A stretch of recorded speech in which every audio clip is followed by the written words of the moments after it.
I don't know what happened. I guess I just forgot to get it.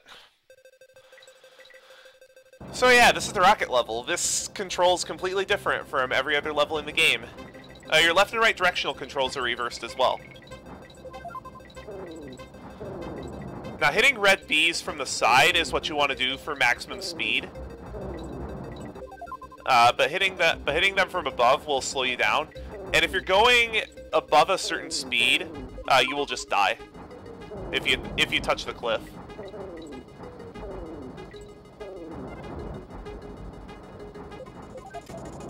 That was a little slow, but not too bad.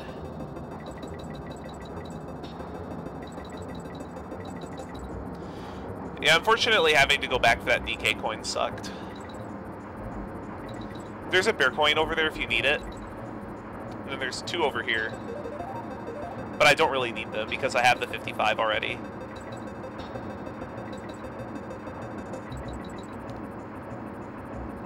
Aww, it's just a little off. You can take 1 hit off of the wall and still make it, but if you hit a wall twice, you're done.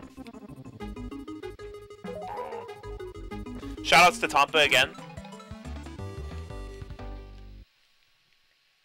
for that strat. Tampa and his amazing tasks of this game.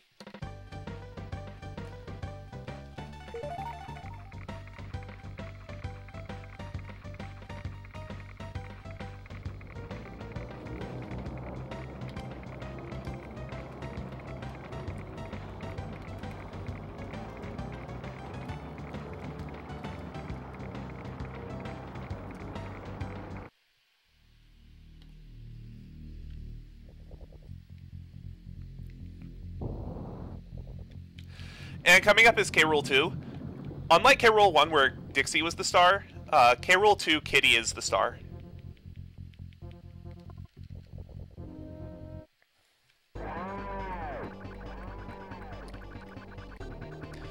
If you lose Kitty in this fight, finishing it with Dixie is very, very, very hard.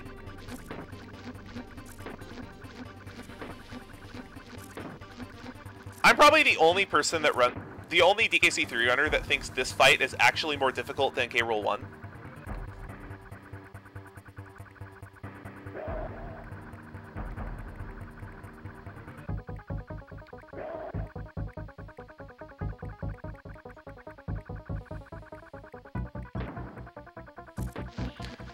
Now, the first half of it isn't that bad. It's the last 4 hits that make this fight completely murder.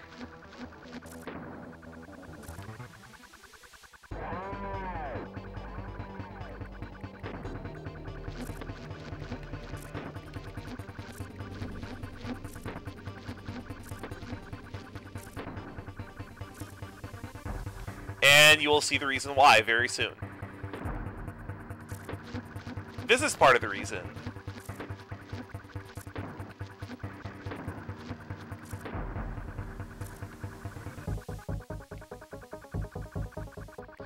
Alright, here we go.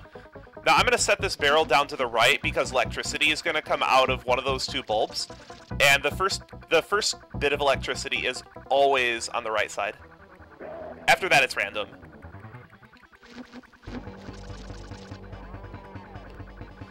And then after the second hit, K-Rool will turn the conveyor belt on high, which makes it very difficult to dodge.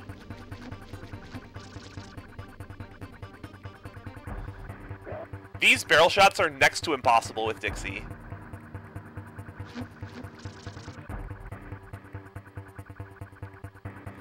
That was a really clean fight, actually.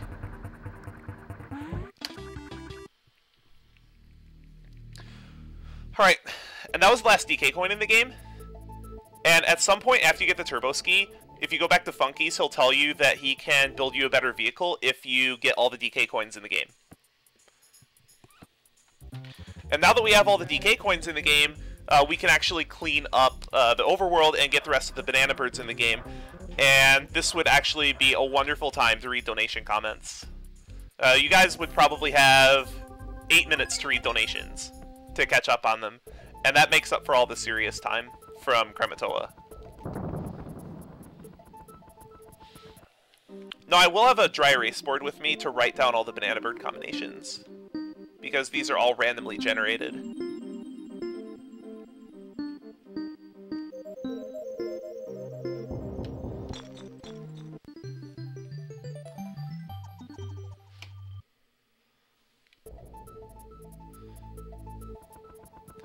And now all those beer coins that we collected, we're just going to put these to good use.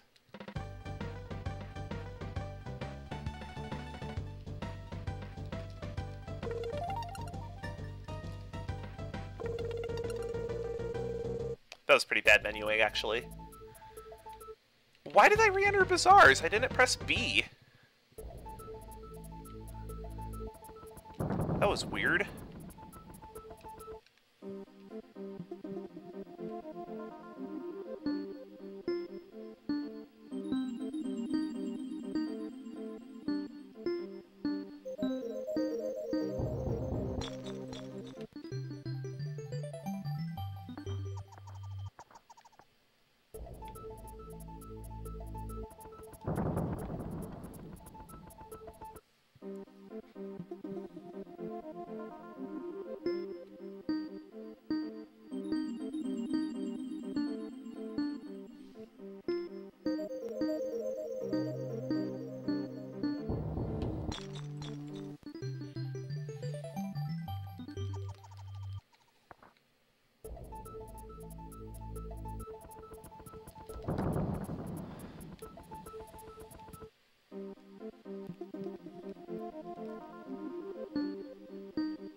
So next we start the Link's Awakening section of the game.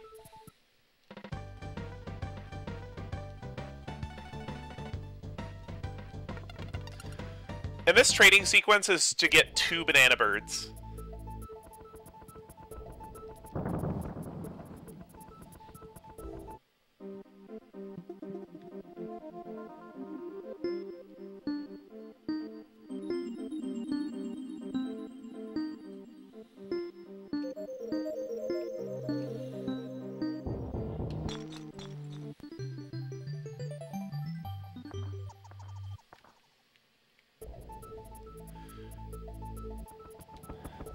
And you may remember when we took a trip to World 6 that we never visited the other chairlift. Well, the reason why is because it's broken, and we needed to get his wrench from Bazaar Bear. Or Barter Bear, rather. All 13 Brothers Bears start with B, because for whatever reason, Rare likes alliteration.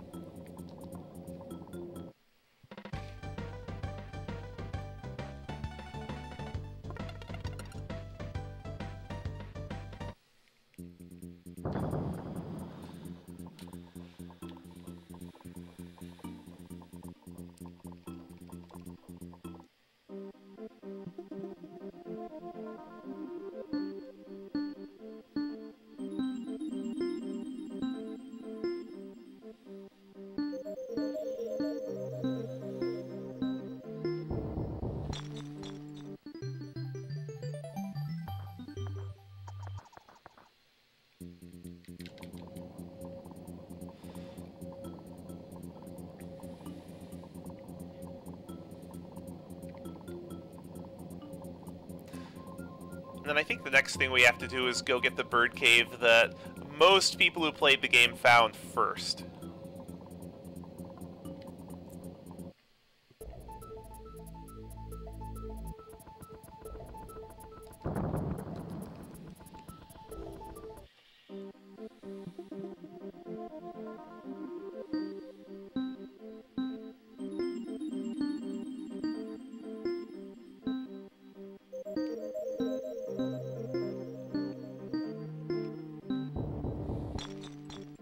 And I do have a special controller grip that I use for putting these in, so that I can write with my right hand and do the inputs with my left hand.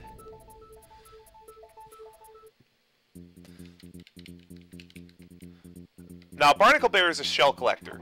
We just got a shell from Bazaar's general store, and he has a banana bird that he will give us for it.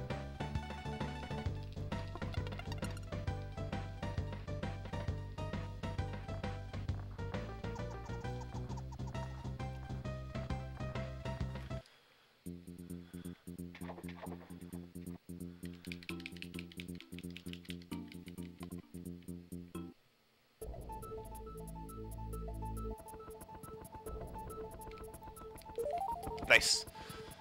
That flower won't appear until you've done enough banana bird caves. I think it's all but one, actually.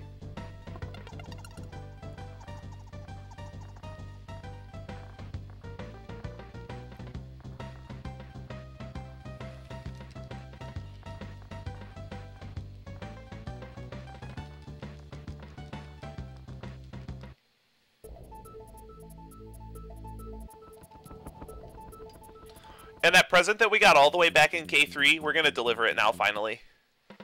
About an hour later.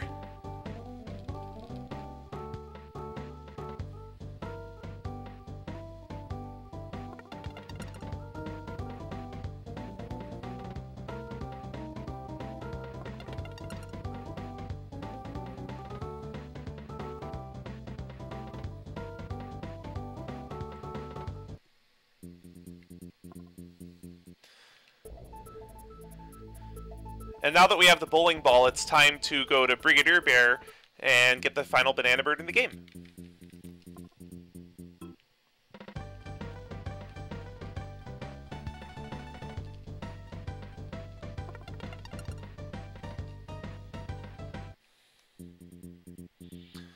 Now, the number of commands per banana bird cave is random, but the last one is always 9 inputs.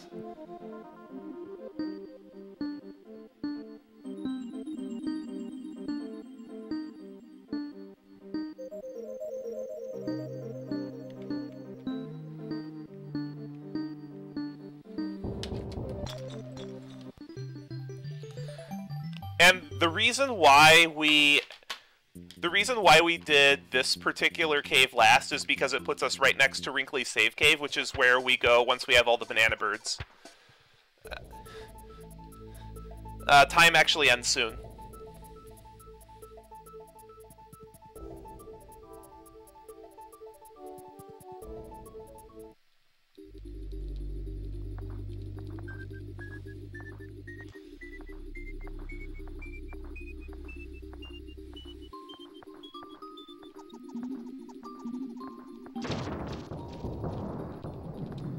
Time. So that's actually not that bad a run. Like a mid-211's not bad. And I do plan on improving this time more as the marathon looms ahead. So I think I'm pretty comfortable submitting a 2:12 estimate, considering that this run was actually kind of bad.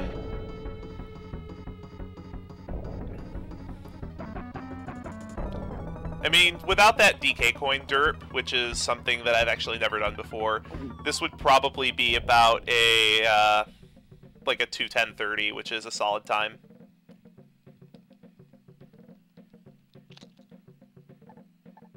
Let's see what the game time is.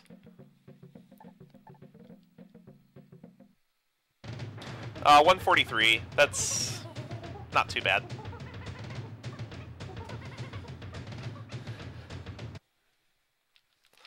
And now that we finished the game, I do have a glitch reel I would like to show off. This takes about 20 minutes, and this would be probably the big donation incentive for this run. A lot of people in the DKC3 or the DK speedrunning community don't like this game because it doesn't have very many glitches that are used in speedruns. While this game has a lot of glitches, they're just not very useful in speedruns. And the first one I'm going to show off is in the first level. The first level is actually pretty broken.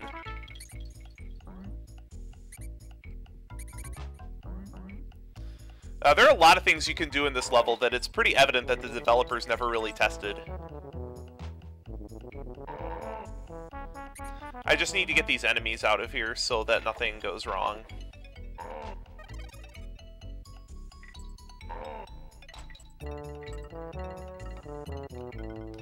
Like this booty bird could get in my way. Now, one thing that a lot of people might not know about this game is that you can actually have Dixie ride Kitty like a barrel, like this. But it actually turns out that Kiddy Kong is really, really, really strong. And you'll see exactly what I mean. Oops. Threw him a little too far there. But you'll see what I mean in just a little bit. Just need to get the alignment right. There we go.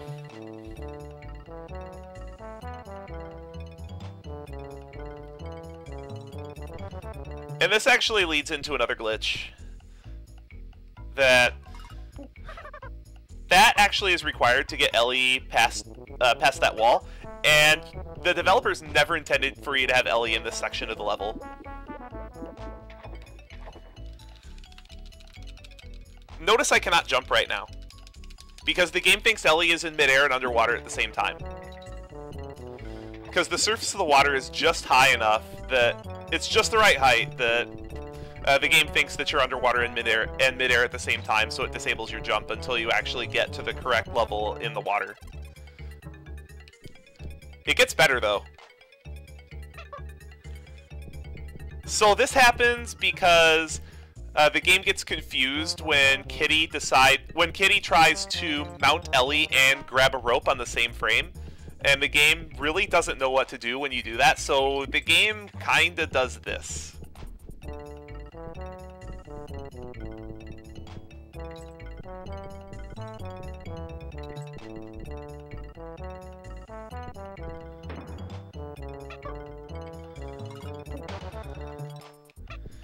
And to fix the glitch, all you have to do is switch Kongs. Bye, Ellie.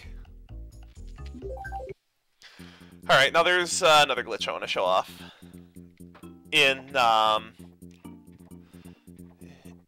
Belch's barn, actually.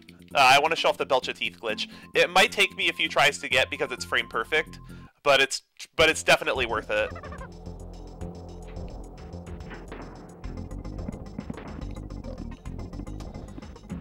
That wasn't it.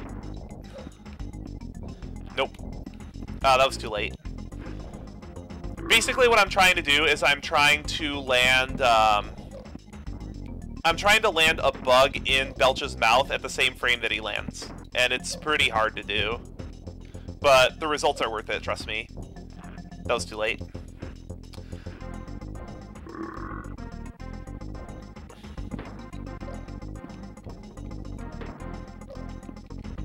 Nope. That was too early, actually. Sorry if this takes a while. It's a hard trick, but it's worth it.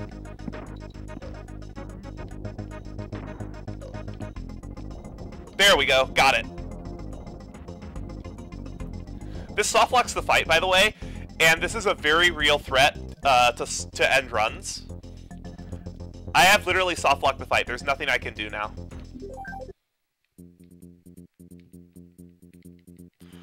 So now what we're going to do is we're going to head to Barrel Shield Bust Up and show that Dixie and Kitty are actually really, really good jumpers.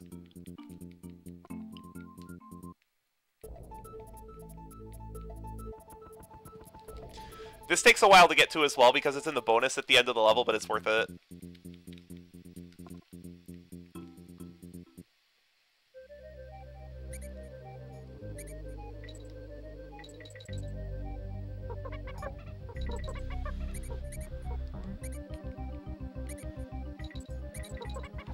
Thankfully, the stage does have a warp, so I can get to the end of it pretty quickly.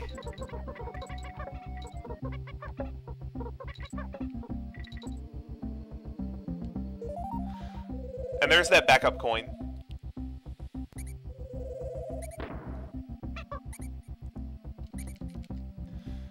Really?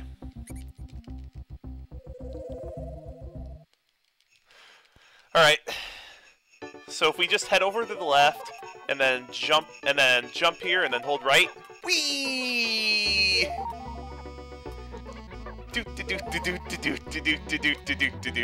Basically, the reason why this works is I am wedging my active Kong in between the camera and the tree, and when the camera pans over like a couple of pixels to the right, what happens is the game detects you're inside of a wall, and the way the game handles wall ejection is if it senses that you're inside of a wall, it will send you flying upwards at a rate of 8 pixels per frame until you leave the wall.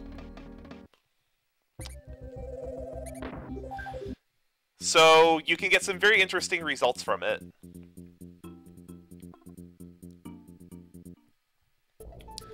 Now there's some stuff I want to head to K3 for. So yeah, the game kind of handles wall ejection in a really weird way, and it actually uses a very similar zip in, Actually, I'm going to do this later, just in case.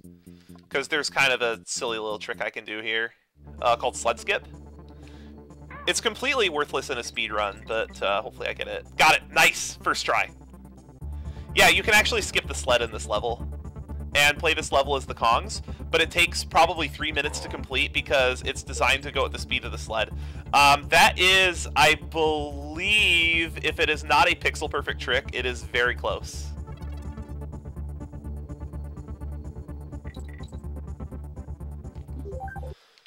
So now that I got that first try, I have something else I want to show. And this is just more of an amusing oversight with the way the idle Kong animation goes.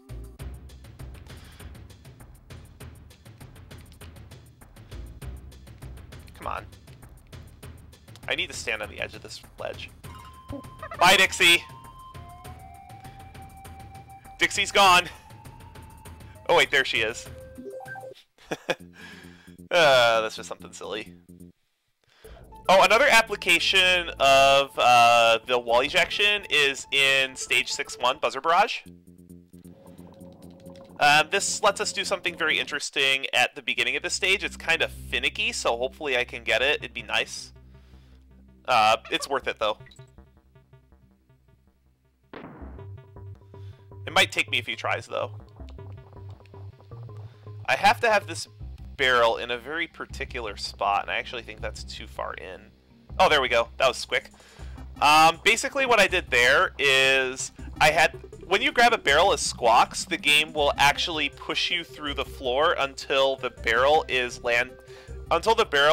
on the floor as well, so it'll push squawks upward.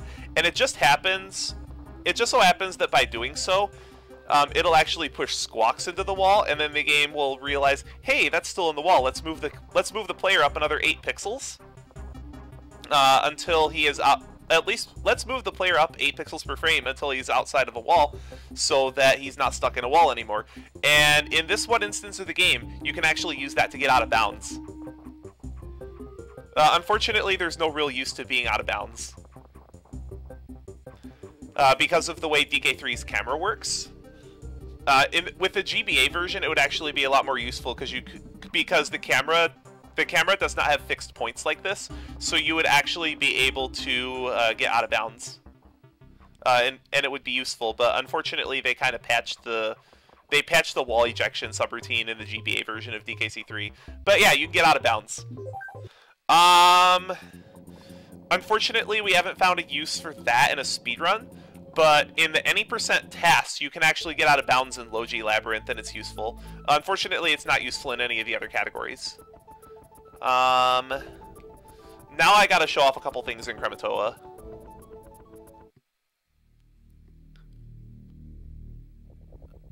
I'm trying to remember what exactly it was, though, because there's a couple things I wanted to do. They're both in Rocket Rush. Actually, you know what? No, I'm just gonna demonstrate the strat that I deem not marathon safe, because I have a little bit of extra time. This is the strat that you have to do a lot. We can't do it on this one because the gap is too big, but I think we can do it on the next one.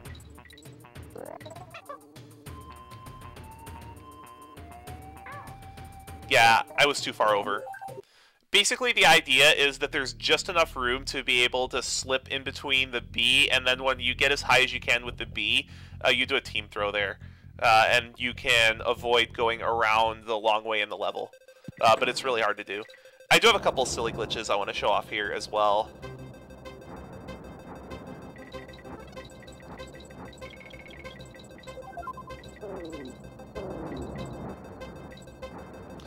It actually turns out that Rocket Rush is a pretty broken level as well.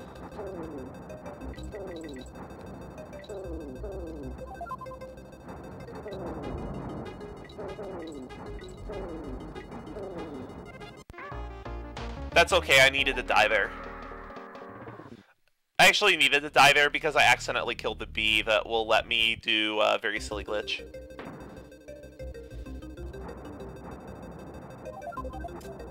If only I had that rocket rush in the actual run, because that was a really good descent. And if you have to pick a place to die in Rocket Rush, that's probably the best place to die.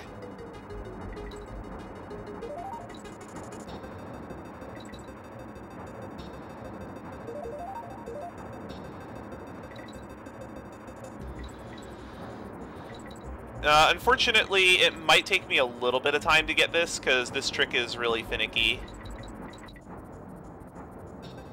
I'm going to get Coin out of the way, just in case. Just in case I throw over him.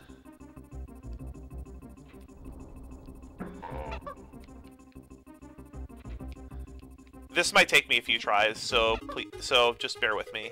There we go, got it. That was quick. Yeah, you can actually get back into Rocket Rush as the Kongs. And there's some kind of silly things you can do. By the way, there's a random bear coin over there. We haven't found a way to implement it into the speedrun, unfortunately. But I don't want to fall too far.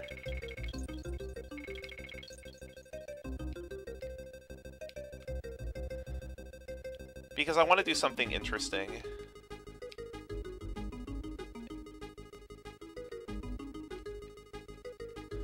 There we go. Okay, cool.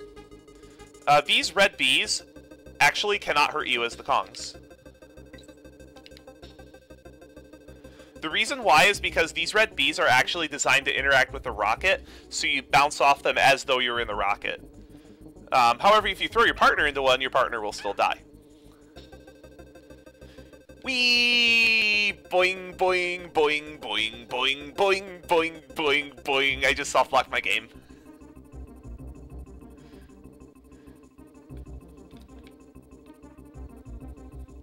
And that crevice where the ignition barrel and the fuel barrel is, if you fall into there, you can't get out, not even with a team throw. So you're just stuck down there. Alright. So that's Donkey Kong Country 3. I hope you all enjoyed it.